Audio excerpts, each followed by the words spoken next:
semuanya, perkenalkan nama saya Selviana Tungrumai dengan NIM 301060051.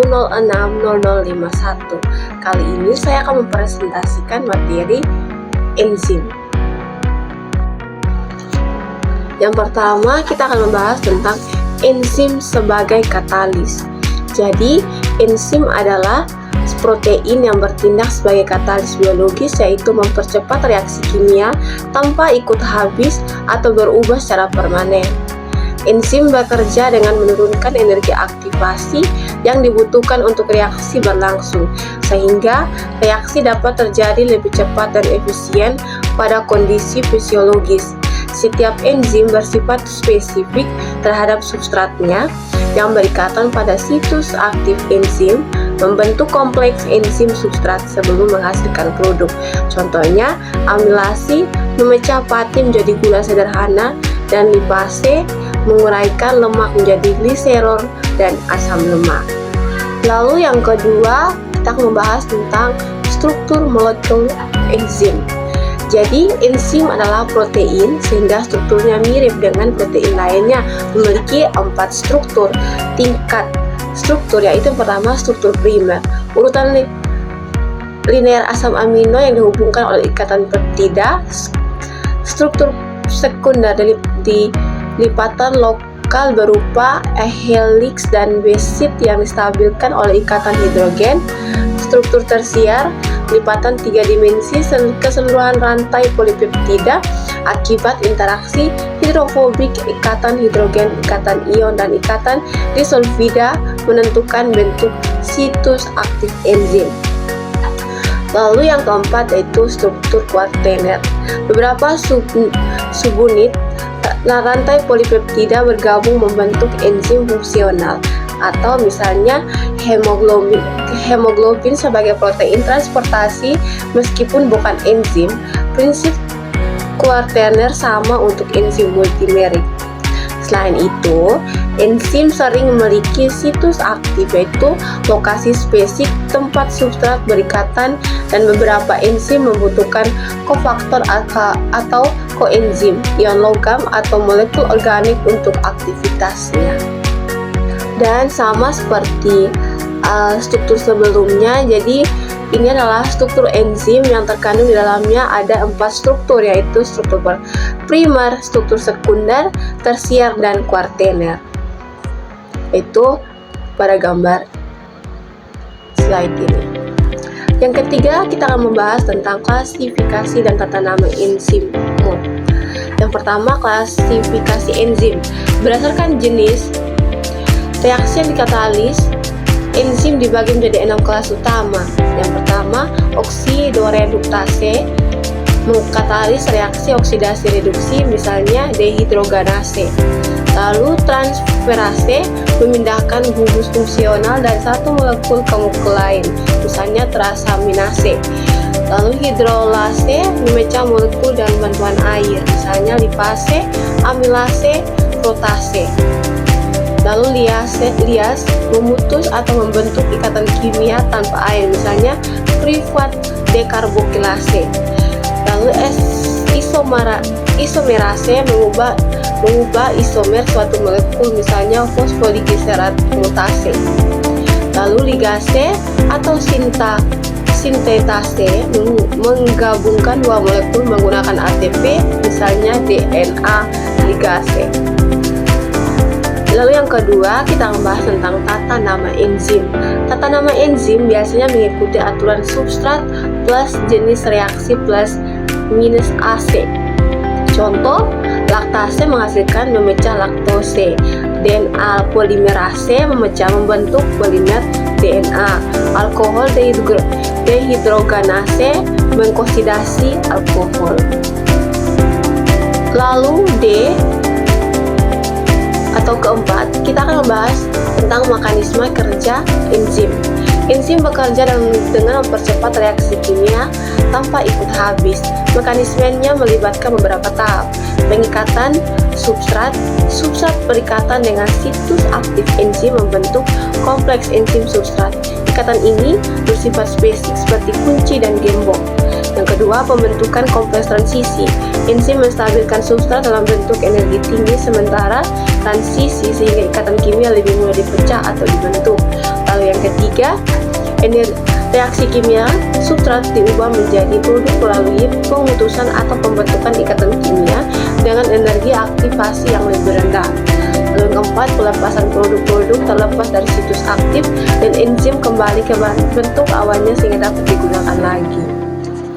Lalu kekasan substrat.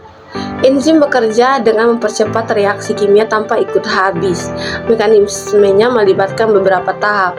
Itu yang pertama, pengikatnya substrat. Substrat berikatan dengan situs aktif enzim, membentuk kompleks enzim substrat. Ikatan ini bersifat spesifik seperti kunci dan gembok. Pembentukan kompleks transisi, enzim menstabilkan substrat dalam bentuk energi tinggi sementara, sehingga ikatan kimia lebih mudah dipecah atau dibentuk. Reaksi kimia substrat diubah menjadi produk melalui pemutusan atau pembentukan ikatan kimia dengan energi aktivasi yang lebih rendah.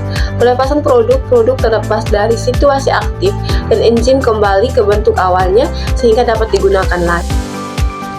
Lalu kita akan membahas bagaimana enzim mempercepat reaksi. Enzim mempercepat reaksi dan menurunkan energi aktivasi, yaitu energi minimum yang diperlukan agar reaksi kimia berlangsung.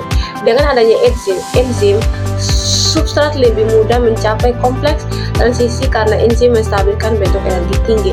Sementara ini, melalui interaksi dengan situs aktif. Selain itu, enzim menempatkan substrat dalam orientasi yang tepat, memaksa ikatan kimia tertentu lebih mudah terbentuk atau terputus, sehingga reaksi berlangsung lebih cepat tanpa enzim ikut habis atau berubah permanen. Akibatnya, reaksi yang biasanya lambat pada kondisi fisiologis dapat berlangsung secara efisien pada suhu dan pH 0. Dan kita akan membahas juga kesetimbangan kimia. Kesetimbangan kimia adalah kondisi di mana laju reaksi maju sama dengan laju reaksi balik, sehingga konsentrasi reaktan dan produk tetap konstan meskipun reaksi tetap berlangsung secara dinamis. Posisi kesetimbangan ditentukan oleh tetapan kesetimbangan di mana K lebih besar 1 menunjukkan produk, di mana K lebih kecil 1 menunjukkan reaktan dominan. Kesetimbangan dapat dipengaruhi oleh perubahan konsentrasi, tekanan suhu, dan katalis sesuai prinsip Le Chatelier yang menyatakan bahwa sistem akan menyesuaikan diri untuk mengurangi efek perubahan tersebut. Dan kita akan membahas juga kinetika reaksi kimia. Kinetika reaksi kimia adalah cabang kimia yang mempelajari laju reaksi dan faktor yang mempengaruhi tanpa memandang keseimbangan. Laju reaksi menunjukkan perubahan konsentrasi reaktan atau produk bersatuan waktu. Beberapa faktor yang mempengaruhi laju reaksi antara lain, konsentrasi reaktan semakin tinggi konsentrasi laju reaksi biasanya meningkat.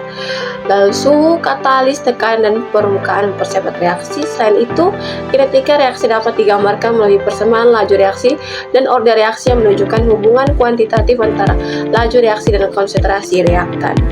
Lalu ada penghambat enzim.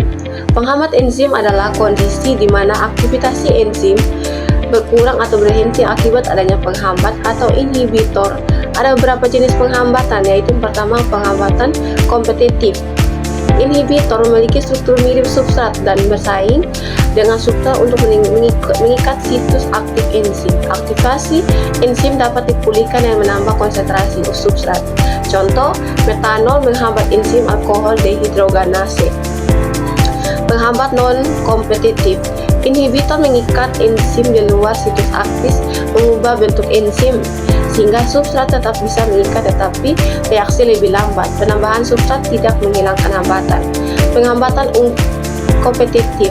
Inhibitor hanya mengikat kompleks enzim substrat, menurunkan aktivitas enzim secara spesifik. Penghambat irreversible. Inhibitor membentuk ikatan kuat dengan enzim, menonaktifkan enzim secara permanen.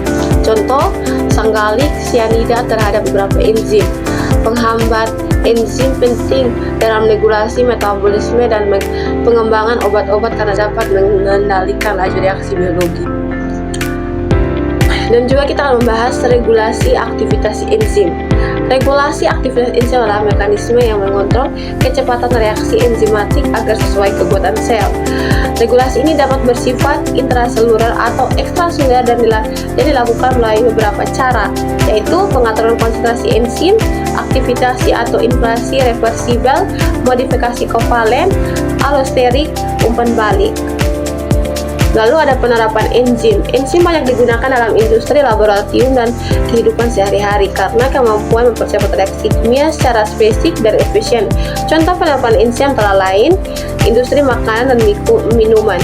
Amilase untuk membuat sirup glukosa, rennet atau renin untuk membuat keju, protease untuk melunakkan daging. Industri minuman beralkohol, maltase dan zimase membantu fermentasi gula menjadi alkohol. Industri deterjen, lipase atau protease dan amilase ditambahkan untuk menghilangkan noda lemak, protein dan pati pada pakaian. Industri farmasi dan medis. Enzim digunakan dalam diagnosis penyakit, misalnya enzim hati, produksi obat dan terapi enzimatik. Bioteknologi dan penelitian DNA, polimerase, ligase, retikris enzim digunakan dalam rekayasa genetik, PCR dan cloning.